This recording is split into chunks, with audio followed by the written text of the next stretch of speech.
Example number 4.1 देखो, बहुत ही अच्छा एग्जाम्पल है। इस टाइप का ऐसे प्रॉब्लम एग्ज़ाम में आता है और बार बार आता है।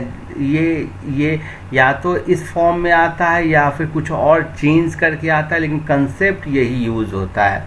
सो इस प्रॉब्लम बोल रहा है कि rain is falling vertically with a speed of 35 metre per second, wind starts blowing after some time with a speed of 12 metre per second in east to west direction, in which direction should a boy waiting at bus stop hold his umbrella.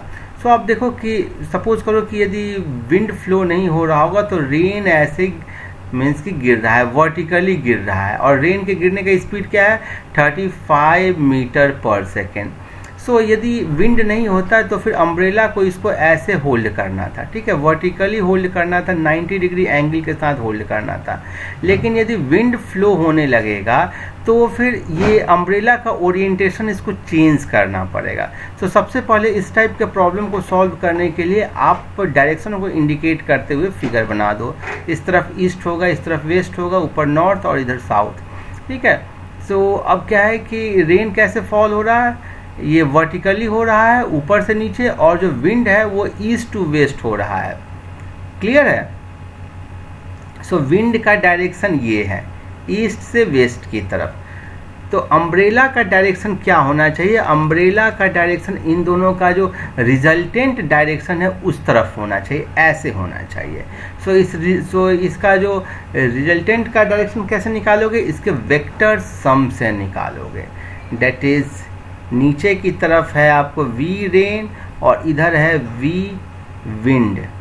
सो इनका जो resultant होगा वो इस तरफ होगा, और उसका magnitude कैसे निकालोगे, उसका मैग्नीट्यूड होगा आपको वी स्क्वायर बाई वी डब्ल्यू का होल स्क्वायर। ये हालांकि ये मैग्नीट्यूड से आपको अम्ब्रेला के से ओरिएंटेशन का कोई मतलब नहीं है, लेकिन फिर भी हम लोग जस्ट एक वेक्टर का जो रिजल्टेंट होगा उसका मैग्नीट्यूड निकाल रहे हैं।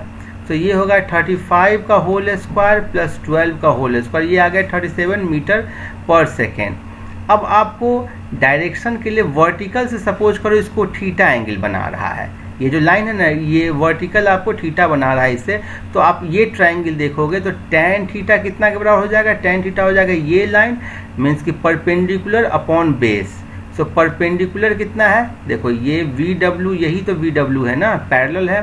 तो V W by V R, और वी डब्ल्यू है 12 और वी आर है 35।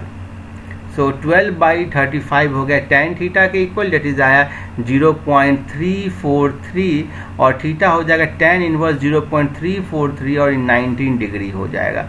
सो boy should hold umbrella in the vertical plane at an angle of 90 degree with the vertical towards east, ठीक है। सो ये देखो वर्टिकल से टुवार्ड्स ईस्ट की तरफ, मीन्स कि ईस्ट की तरफ हो गया इस तरफ, ठीक है। ये आपको ईस्ट साइड है, ये आपको वेस्ट साइड है। सो बॉय को अम्ब्रेला इस तरफ ऐसे करके पकड़ना चाहिए, टुवार्ड्स ईस्ट। अभी टुवार्ड्स ईस्ट का आपको समझने में दिक्कत हो रहा है तो मैं देखो बताता हूँ। देखो ये आपको वर्टिकल डायरेक्शन है और इस तरफ रेन आ रहा है। सो बॉय को अम्ब्रेला ना ऐसे करके पकड़ना चाहिए। सो टुवार्ड्स ईस्ट, इधर तरफ ईस्ट है, इधर वेस्ट है। सो ये एंगल थीटा होगा तो ये एंगल थीटा होगा। सो ईस्ट की तरफ करते हुए वो थीटा एंगल से उसको करना होगा, जहाँ थीटा का वैल्यू कितना है 19 डिग्री है। क्लियर है, कोई दिक्कत नहीं होना चाहिए। सो इस टाइप के से प्रॉब्लम में आपको दो वेक्टर का एडिशन करके जो रिजल्टेंट वेक्टर होता है उस पर ध्यान देना होता है। सो आई एम श्योर आपको वीडियो अच्छे से समझ में आया होगा। कुछ भी डाउट होने से मुझसे पूछिएगा। Keep watching, happy learning, thank you.